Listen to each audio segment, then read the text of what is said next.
هموطنان گرامی، فردا برای مسلمانان کشورمان عید سعید قربان فرا می رسد. به این مناسبت همه شما هموطنان عزیز را صمیمانه تبریک گفته به هر یک خاندان مردم تاجیک صلح و آرامی و فیض و برکت آرزو می نمایم. تجلیل این عید سنتی اجدادیمان امسال به دوره راست آمد که در سراسر کشور عزیزمان جشن بزرگ و مقدس 25 سالگی استقلالیت دولتی در فضای صلح و ثبات کامل و با شکوه و شهامت خاصه جشن گرفته شد و تنتنه‌های آن حالا هم در گوشه و کنار مملکت ادامه دارند. ما باید همیشه از استقلالیت دولتی که از جمله مقدسات جاودانی خلقمان می باشد شکرانه کرده آن را چون نعمت قیمتترین حیاتمان احتیاط و حفظ نماییم. زیرا از برکت استقلالیت دولتی است که امروز ساکنان مملکتمان همه رسم و آیین‌های ملی و دینی خود از جمله فریضه های عید سعید قربان را آزادانه و بی ممانعت ادا می نمایند.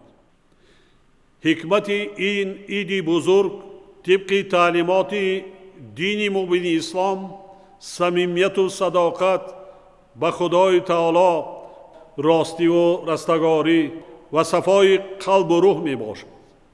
ولی هنگام بجا آوردن عنعنه‌های عید فراموش نباید کرد که قربانی تنها به شخصان دارای شرایط و امکانیت مالی واجب است.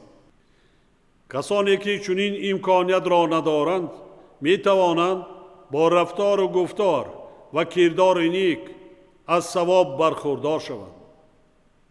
زیرا خدای متعال در قرآن مجید می فرماید که خداوند هیچ کس را بیش از تواناییش وظیفه‌دار نمی کند. همچنین در خاطر باید داشت که در اساس حدیث های پیغمبر اسلام همه گونه خیرات و صدقات از جمله مال قربانی پیش از همه به یتیمان و معیوان و عائله بی‌سرابان و کم بضاعت یعنی محتاجان و تنگ دستان داده می شود. یکی از حکمت‌های مهمترین این عنعنه نیکی دینی اتحاد و همبستگی مسلمانان توسط کمک به همدیگر و گرفتن دست احتیاجمندان و یتیمان و برجاماندگان است. در این خصوص تمام بزرگان پیشین ما نیز در تعلیمات اخلاقیشان اشاره ها کردند و معنی دین و دنیا را در نکوکاری و سخاوت و پاک نظری دیدند.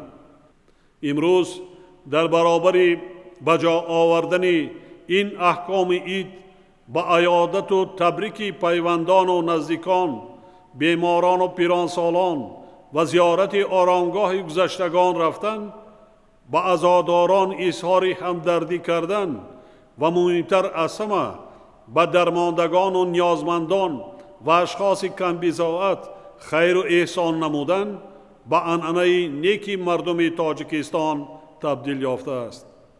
در زمان معاصر که در یک قطار کشورهای جهان جنگ‌های خونین ادامه دارند و گروه‌های تروریستی و افراطگرا با عمل‌های وحشیانه خود به نام اسلام اسناد می‌آورند، ادامه کارهای نیک و خیر از طرف مسلمانان از جمله مردم ما به تحکیم رضایت و همدیگر فهمی در بین افراد جامعه و تقویت صلح و ثبات در کشور مساعدت می‌کند. خاطررسان می‌سازم که در این روز مبارک و عموماً در همه ساحه‌های حیات ما نباید به اسرافکاری و زیاده‌روی و خودنمایی و ظاهرپرستی راه دهیم. اگر هموطنان ما بجای چنین عملها بیشتر به نیکی و نکوکاری، دستگیری یتیمان و معیوبان و آیله های کم بضاعت و بی‌سرابان مانده مشغول شوند، صاحب ثواب بیشتر می‌گردند. با در نظر داشت این مسئله مهم، ما 9 سال قبل قانون درباره تنظیم عنعنه و جشن و مراسم‌ها در جمهوری تاجیکستان را قبول نمودیم. مقصد ما از آن عبارت است که رسم و آیین‌های ملی و دینی باید در دایره این قانون برگزار گردیده برای حمایه منفعت‌های مالی شهروندان، بلند برداشتن فرهنگ معرکه آرایی و پس کردن سطح کم بضاعتی مساعدت نمایند. در رابطه با این بار دیگر تاکید می سازم که رعایت قانون مذکور برای تمام شهروندان مملکت حتمی بوده. آن باید با یک رکن ترکیبی و دائمی فرهنگ مردم ما تبدیل یابد. رکن دیگر عید قربان انجام دادن مناسک حج می باشد. امروزها ایده از هموطنان ما با نیت ادای مناسک حج و زیارت خانه خدا با مکه مکرمه و مدینه منوره سفر کردند و در قطار میلیون ها مردم مسلمان جهان فریضه حج را به جا آورده ایستادند.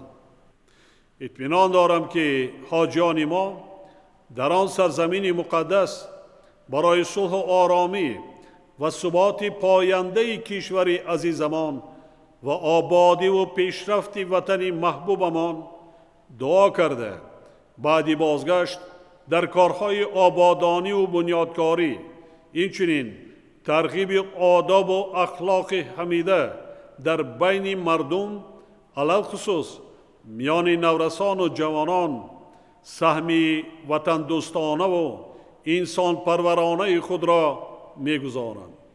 با همین آرزو و نیت‌های نیک بار دیگر همه شما هموطنان عزیز را به مناسبت فرارسی عید سعید قربان تبریک گفته برایتان تنسیتی و خانه آبادی، صلح و آرامی، برار و کامیابی و تمام خوشی‌های زندگی را آرزو می‌نمایم. عید مبارک همدیاران عزیز.